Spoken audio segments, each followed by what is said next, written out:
Hello, everybody. I'm Jane Hanson. This week in the arena, same-sex marriage.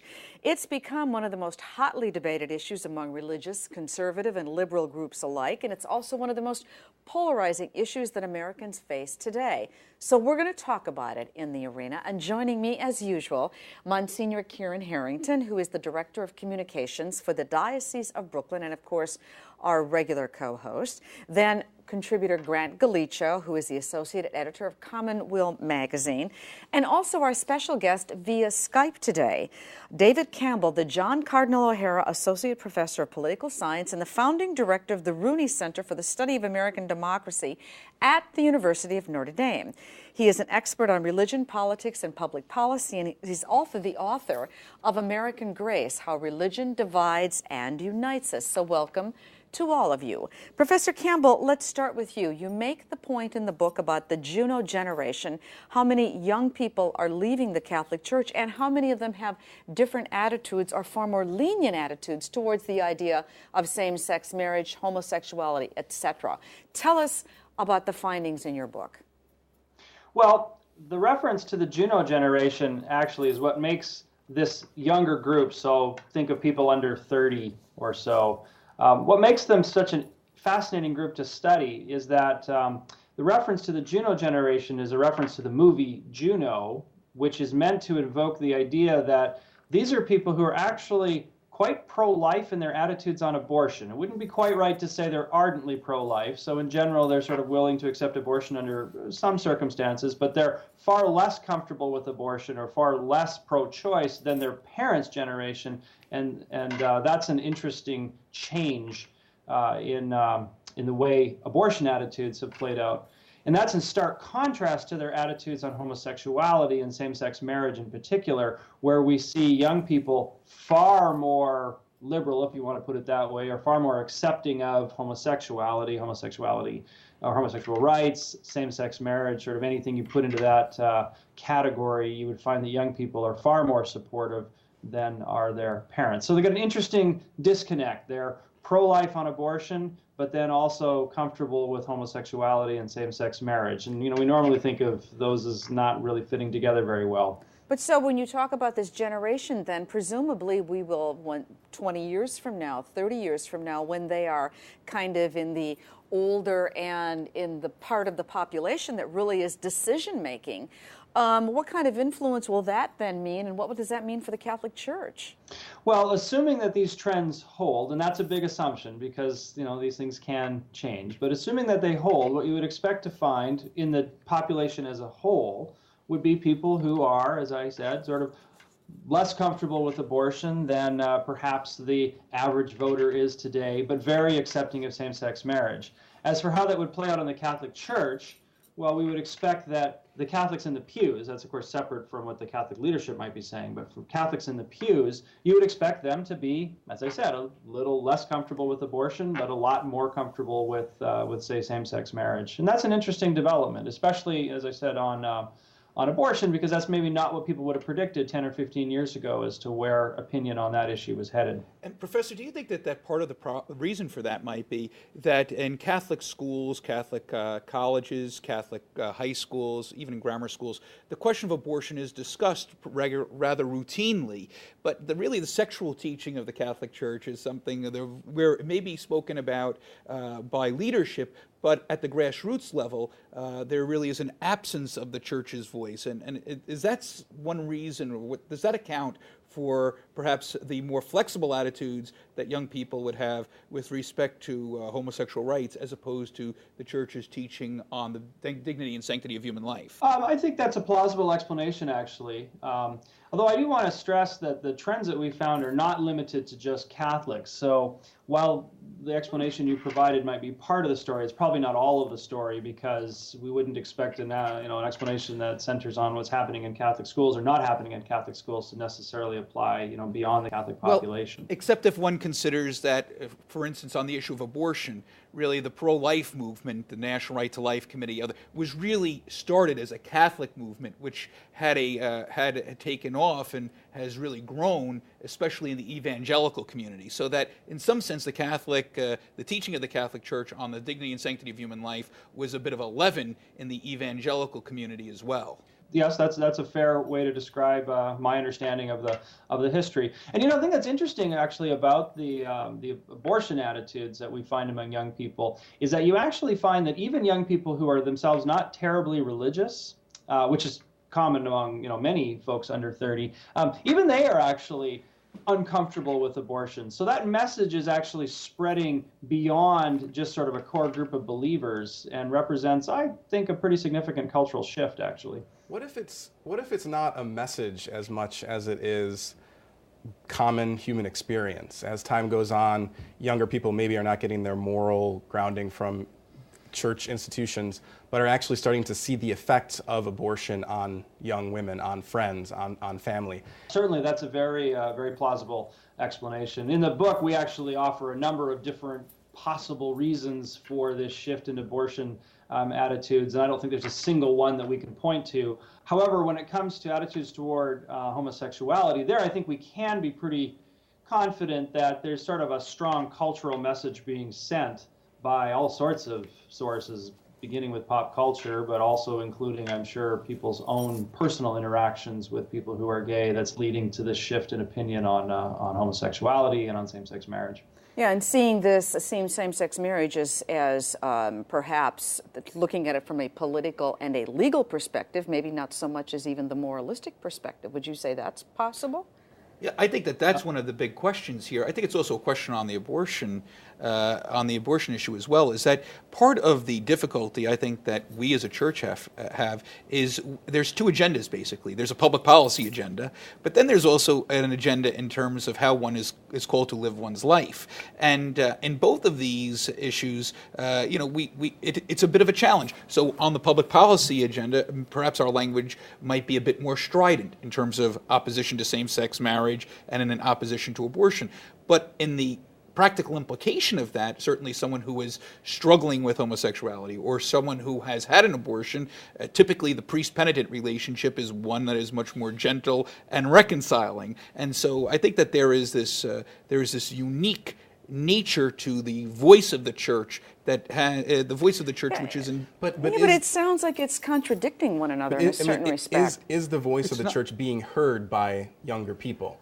And if not, how are they making these decisions about abortion, about gay marriage? Well, one thing that's important to note, and this will come as no surprise, I'm sure, to the panel here, is that the Catholic Church has been hemorrhaging members for about the last generation. Young Catholics are not a terribly religious group. They're not a terribly mass-attending group. The Catholic institutional presence in the United States is extraordinarily strong. The problem is that the Catholic message, is not kind of permeating a lot of those institutions, whether it be Catholic colleges, Catholic high schools, or Catholic grammar school. Well, I think you see it in certain ways. You see it at the level of allowing a gay rights club to form and receive funding. Well, I can tell you a little bit about what I see at Notre Dame. I'm not sure that I'm in a good position to compare Notre Dame to other Catholic universities, but the way I always describe the student population at Notre Dame is that obviously they're largely Catholic. They're about 85% of our students are Catholic. Now that doesn't mean that all 85% are necessarily diehard mass attending folks, but I think what happens here is actually kind of a positive peer pressure. So you have a lot of students who, if they were at a different school, maybe they wouldn't attend Mass, but because it's here and it's sort of in the air and it's emphasized as being an important part of your experience at Notre Dame, students do participate in the church. Most Notre Dame students would themselves be pro-life. They would sort of fit the profile that we describe in the book. They'd be pro-life on abortion, but then would also be in favor of same-sex marriage, or at least be very comfortable with homosexuality. Mm-hmm. One thing that strikes me is that these kids that are in college campuses today, and this Juno generation you're talking about that are young kids under the age of 30, their parents were of that generation where women were fighting for equality, where they were against the Vietnam War, that's when Roe v. Wade came in. I mean, I'm just thinking that for the parents, these kids grew up with parents who were very thoughtful and who were really fighting for a number of different causes. There seems to be kind of some great irony here. here. Well, I It's mean, just if your presumption is that it's being thoughtful to be a proponent of... I'm just saying that they fought for things that they believed in ways that maybe other generations hadn't done. And I'm just trying to see if there's something that's there. Yeah, I think my suspicion is that what has basically happened is that, there is a certain pendulum effect here, and that while there might have been certainly women not having same opportunities, and perhaps the question of reproductive rights, in quotes, as being related to that, kind of pushing and driving the abortion debate. Now, especially with technology and the ability to take a look at the human life that is living inside, that pendulum is swinging back. I suspect that when one takes a look at the question of, homosexual rights, I mean, certainly there's a difference between anti-sodomy laws and granting homosexual relationships the same status as relationships between a married couple. And that's part of what we're kind of going through right now. Yeah. Professor, we do have to leave in a minute or so here, so I just wanted to get some final thoughts from you on this whole issue of same-sex marriages and where it's going within the realm of the church, and from your perspective on a college campus. Well, as I said, there's a lot of, among young people, a lot of comfort toward just homosexuality in general, and then therefore the sort of major public policy expression of that same-sex marriage. I don't want to overstate that support. It's not like young people are overwhelmingly in favor of same-sex marriage, but certainly they're trending in that direction. I don't think that it means in the short to medium term that this issue is settled. And one reason is people who oppose same-sex marriage, we see this in our data, they are more likely to feel that it's an important issue to them than people who favor same-sex marriage, if that makes sense. So the opponents are generally more strident than the supporters. And that's going to play out among young people as well. And then layered on top of that is young people are typically not terribly engaged politically to begin with. So it sort of means that the political landscape is such that even though you see this trend and you see a potential shift coming in public opinion, it's not happening soon. So it's kind of a long-term thing. And just as with attitudes on abortion, it's possible that they could change. Again, if we were having this conversation 20 or 30 years ago just about abortion, virtually everyone you spoke to would have predicted that, well, of course, everyone's going to become more pro-choice over time because that's what we would expect the inevitable trend to be. Sure. Well, that's sort of where we're at with same-sex marriage. We'll see what happens. Yeah. Okay. Well, thank you so much for sharing your thoughts with us, Professor Campbell. We truly appreciate it. Well, thank you. And you guys are going to stick around. We're going to continue our conversation. We'll be right back.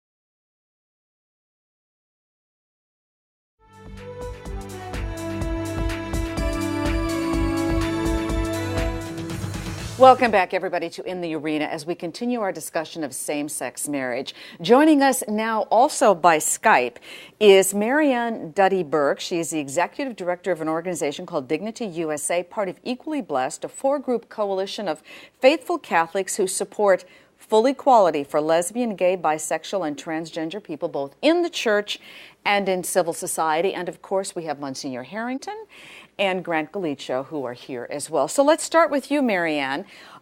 You live in Boston with your partner, Becky, and you have two children. And obviously this issue of same-sex marriage and your organization is extremely important. Tell us what it means to you. Because it really is an issue of respect, integrity, and equality for all people, both as a civil matter and also on the religious front. I am curious, you are Catholic, correct? Yes. And you continue to practice your Catholicism despite the Church's position on same-sex marriage? Yes. It's a bit of a challenge, but I believe very deeply in the gospel message of Christ. I love the sacraments. The Church is a central part of my life, as it is for many gay and lesbian people and our families. And we really believe that church leaders have it wrong on the issues of homosexuality and marriage. And we feel that by living out our faith in community with other Catholics, that's the best way to work for a change in this era. I think there's a big question, though, because how does one reconcile some scriptural proposition, what we would speak about as divine revelation, that would speak about the living out of a life that would be, at least scripturally, has historically been taught as in opposition to the divine law. So it's not simply a matter of the Catholic Church leaders getting up today and making a decision about homosexuality, but that the Word of God has kind of has prescribed this and has been interpreted this way for 2 centuries.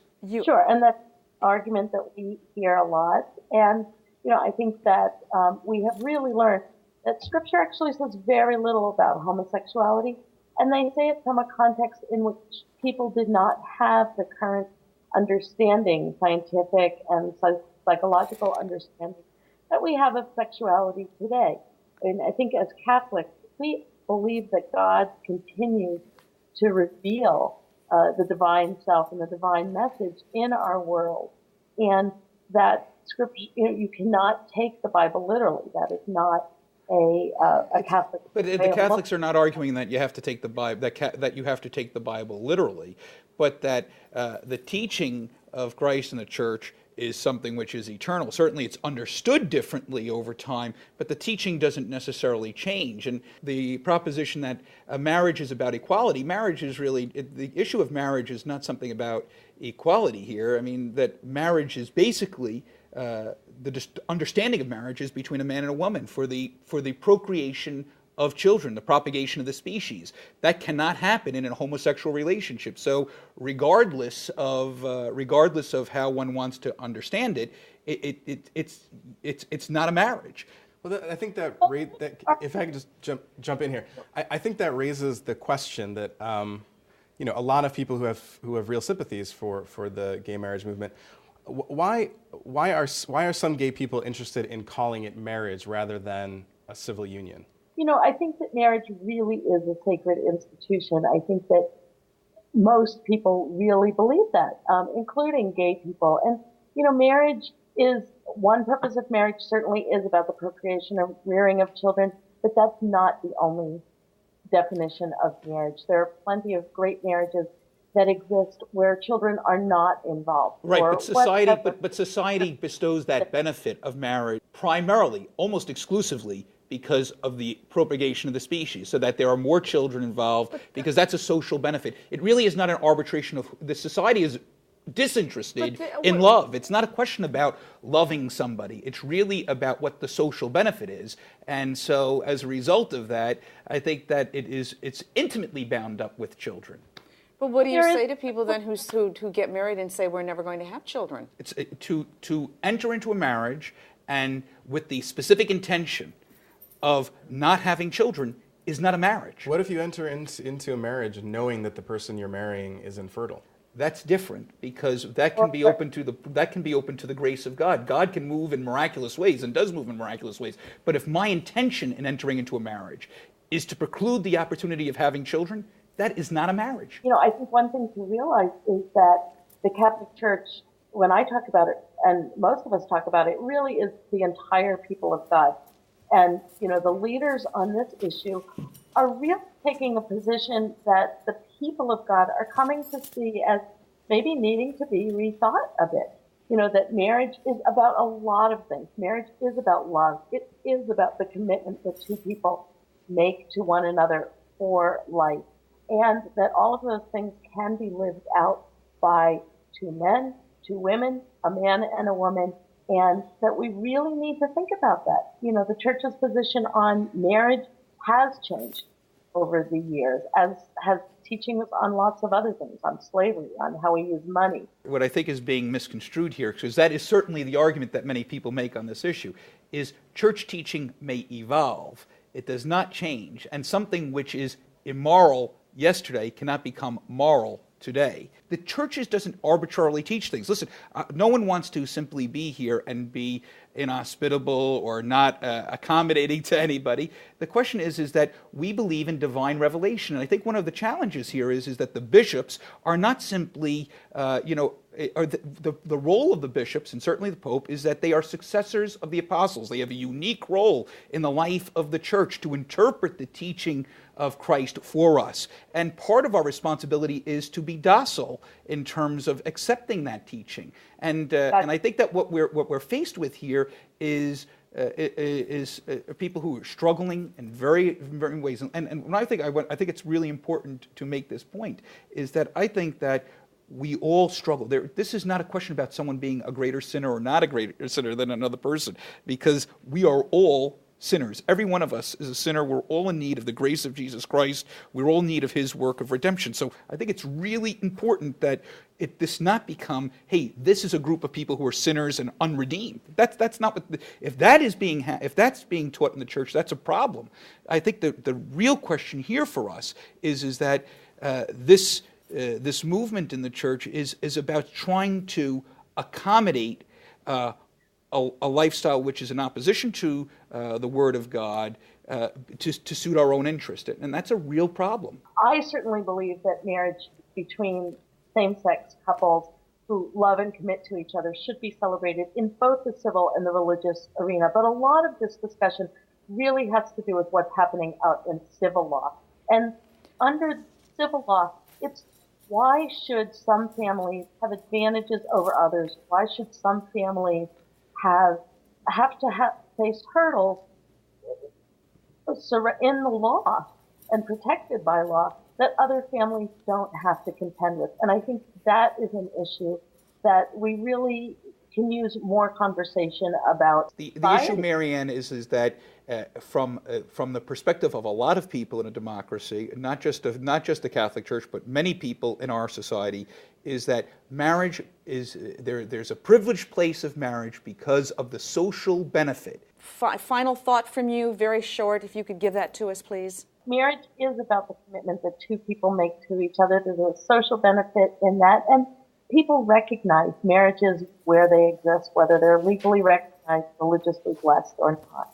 All right, Marianne Duddy-Burke, we thank you so much for being with us today.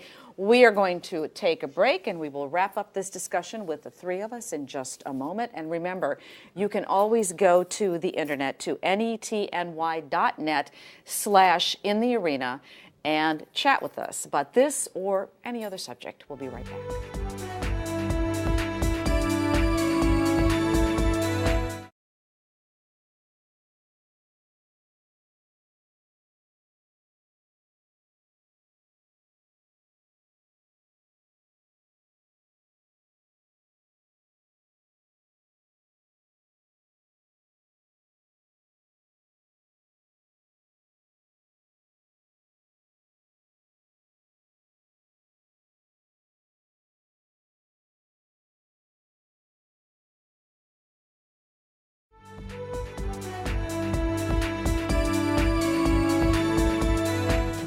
Welcome back to our discussion about same-sex marriage, and Monsignor Harrington and Grant Gallicho continue with us as we wrap things up here. So I guess the part that I struggle with is when I hear you say so fervently that marriage is all about children. And I understand what you're talking about, but one has to look at marriage as an institution over the years. I mean, it's changed a lot in the decade, the hundreds of years that man has existed. Marriage has always been about children. That was primarily the reason why people... I thought it used to be, though, about binding... arranged marriages. What was the purpose? The purpose was the continuation of the species. Fully understand that what the church teaches is that marriage has two purposes. Unitive and procreative. Yes. That's absolutely true. And they are equally valued. They're just as good as the other. That's right. So if you have a couple who enters into a marriage... That's the purpose of sexual relations. Yes, but I mean... That's the purpose of sexual relations. And marriage is the license for that. Well, the reason why a man and a woman get married, primarily, why one becomes a family, is it is in the place of family that the society, the culture, continues to grow. It is true that a person can be married and not have children and still be legitimately married. But if one says, I want to love someone, I want this to be a marriage, but I don't want children, That is not legitimate. That is illegitimate in the eyes of faith. Now, as a society, which is a separate question, and she raises this, which is, I think, very valuable. As a society, Jane, I could care less who you choose to love or not love. That is your decision. The thing is that when you say, I want to love a man and I want to raise a family, now I am involved in that, because that does touch upon my life. That does touch upon my experience. And so as a result, as a fellow citizen, I want to bestow certain benefits upon that relation. I want to encourage that, because that helps me. That you would love your husband and just love him, that has no issue. Doesn't touch upon my experience. That's way too narrow. I think that I don't think that a marriage is simply about a man and a woman and their love. It's about the wider community, the wider faith community. I mean, that's what that's why you get up in public and you have witnesses, because it's not just about the man and the woman. It's about the man and the woman's love and how that relates commitment to each other, to other people. Commitment yes. Because of children. Because children enter into the experience. That's the purpose. But you see how the church is still in a bit of a bind when it comes to late marriages, say.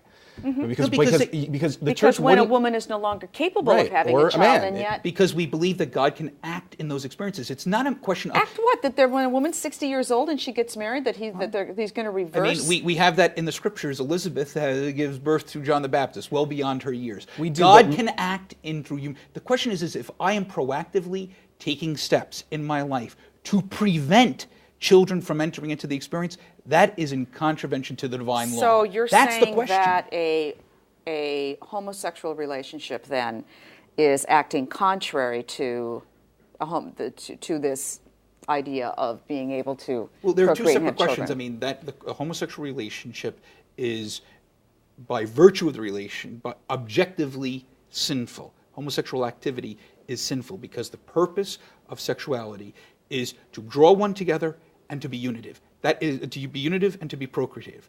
That cannot happen in a homosexual relationship. That being said, I think it's important to note, and we spoke at the top of the show, that people who are dealing with all sorts of desires, everyone's a sinner here. There is nobody here who is not a sinner. These are questions that we're all struggling with. And so the church deals with a great deal of patience and a sense of helping to reconcile. I think that's a different reality. So then why does the church get so deeply involved in public policy questions? Right. I think what a lot of Catholics are confused about is how the church's teaching about natural law, why does that mean that a civil union, let's not even call it a marriage, how does a civil union damage the church's conception of marriage? Because I think there are social questions about promoting a certain lifestyle which is problematic, that has difficulty, that has difficulty for the broader society. In other words, that there are certain guideposts that society should not be endorsing behavior, conduct, which is immoral. But that's precisely where the church is going to lose that argument. Because it's not seeking. I would oppose sodomy laws. That's a different thing. It's not to criminalize homosexual behavior, but it's a different thing to kind of provide a privileged status for it. Well, this discussion is obviously one that is going to continue. We are not done with the subject yet. So, one last thought from you? I really hope that the degree to which the church is far out on this issue does not break more young Catholics away from the church. And you? I think that the church has always got to be committed to the truth. It is as we are committed to the truth and the teachings of the truth that people will be drawn to us. There are plenty of institutions, there are plenty of other people, places of faith that accommodate themselves to the opinions of people in the broader society. And those are churches that are dying. And the reason why they die is because it's a marketing operation and it is not primarily committed to the truth as revealed to us by Jesus Christ. Thank you, Monsignor. Thank you, Grant. That's it for us. We thank you so much for joining us in the arena. Until next time, I'm Jane Hanson. And do remember that you can always go online and watch the discussion or give us your ideas, your thoughts, and tell us what you have to say. And that, of course, is at netny.net/inthearena and click on the In the Arena icon. We will see you again soon. Thanks so much for joining us. Have a good day.